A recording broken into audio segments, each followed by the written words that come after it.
morning, Terry here at Two Rooster Farm. Who doesn't love beef stew?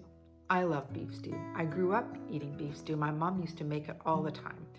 And I know she used to make it either on the stove or in her slow cooker, but today I'm going to show you how I make it in the Instapot.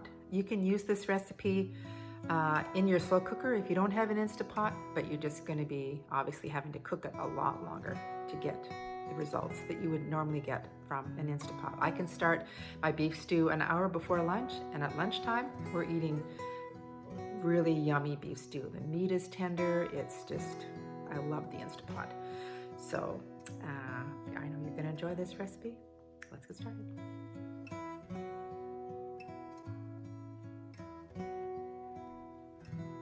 So you're going to start by setting your Instapot to the saute setting.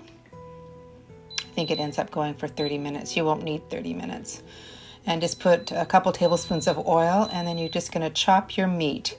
If you have a large amount of meat, I think the recipe calls for about 2.5 pounds. I don't think I had 2.5 pounds of meat, so I only had to cook in one batch. So you just want to cover the bottom of your Instapot with the meat and brown it probably about 7-10 minutes. Then remove it, and then add, if you have more meat than that, then you can add your second batch of meat, just so it doesn't get too much liquid and it actually cooks better.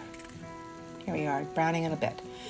Now you're going to cut one medium-sized onion into chunks.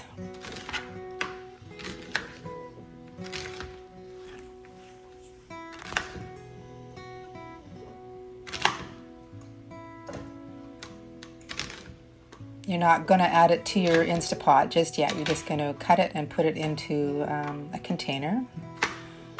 Once the meat is cooked and you've removed the meat, then you're going to add your vegetables to it. So here you just stir it periodically.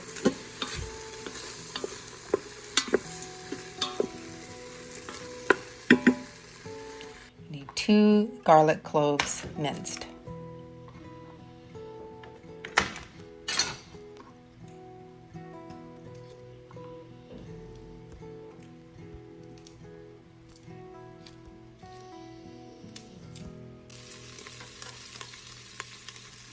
Just looks like it's just about done. I'm going to remove it to a bowl.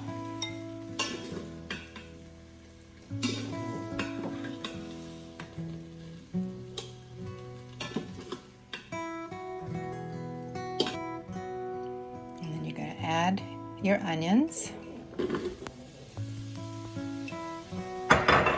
and your minced garlic.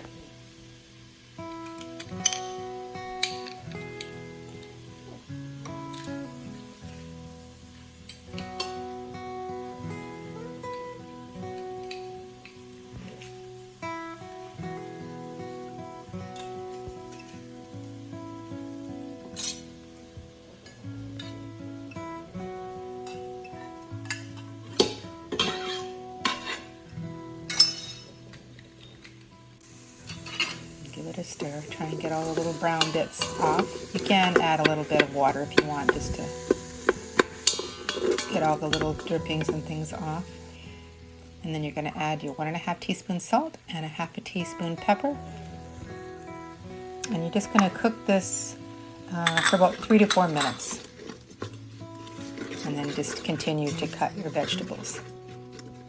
Oh, and add the meat. Sorry, add the meat back to it.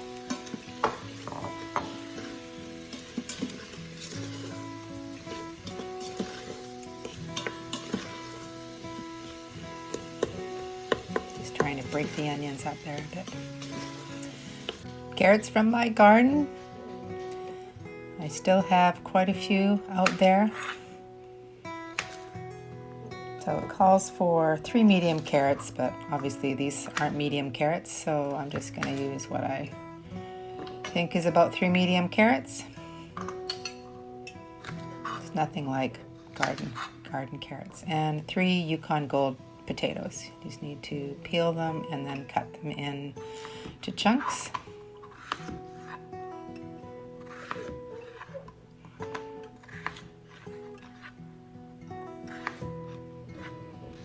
Add 1 teaspoon of dried thyme to your meat.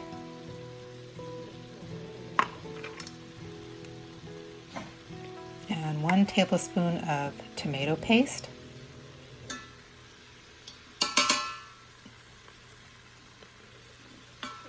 Give it a little stir.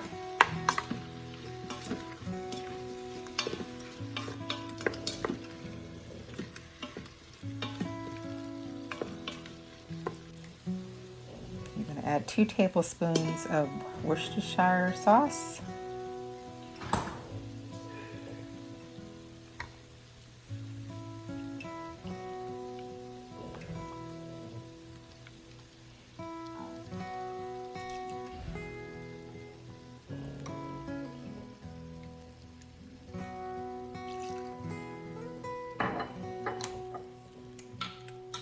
And then add 1/2 cup of beef broth. So once you've added the beef broth, just combine it and then try and scrape any of the little brown bits on the bottom of your pot.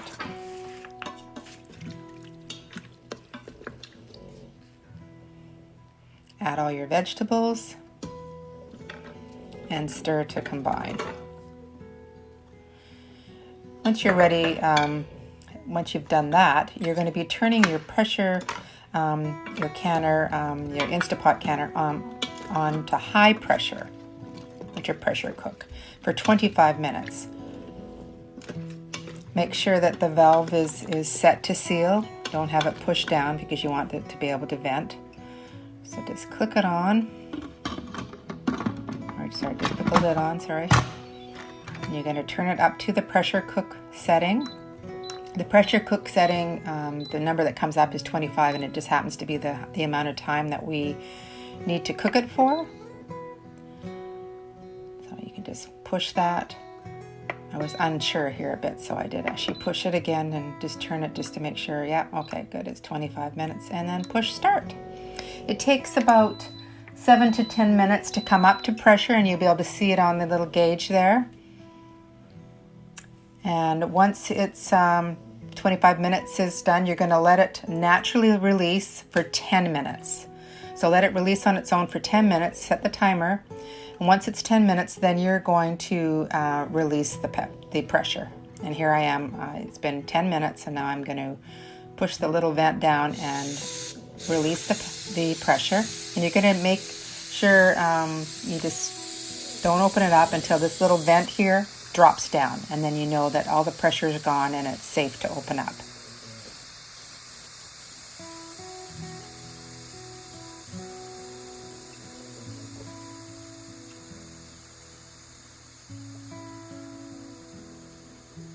It takes a few minutes.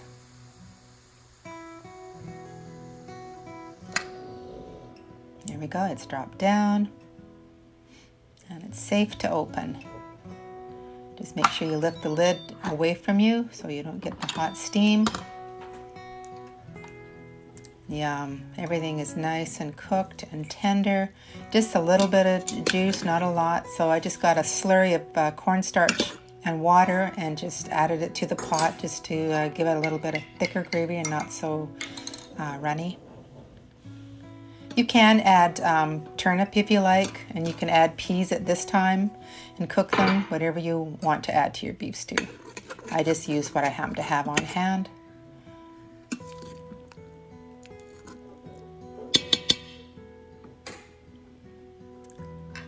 And basically an hour, and we're eating nice, yummy beef stew.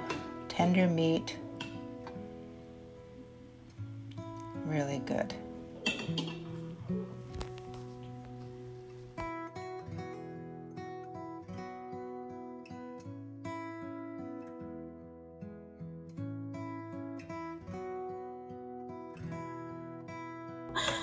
To Rooster Farms, I love your channel. You're my inspiration for starting my own YouTube channel. What advice would you give me? For YouTube, it's really funny that you're here for this. Do you know that when I first really started doing YouTube, we had become friends. I'm sorry, my plant is invading your space bubble.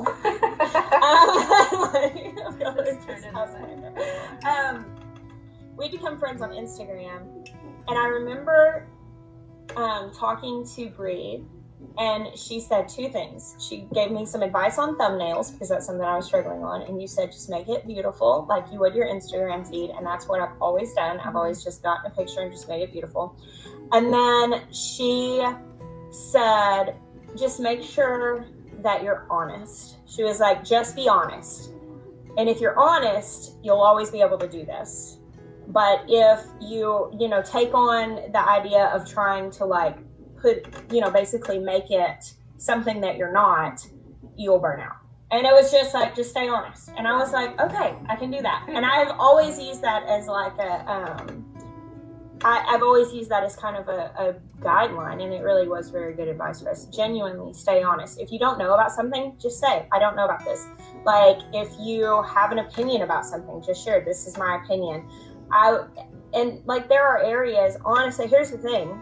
There are areas that YouTube has made me a lot better as a person, because when you have video evidence of the things you don't like about yourself, the way you talk, the way you respond, the self-conscious things that you might have, the things you feel like you don't like about yourself. I mean, it just really makes you face it. And if you're really trying to do it honestly, and I don't know, I would say just really be honest and be consistent. Yeah.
I'm more interested in the green part. Eh? There we go.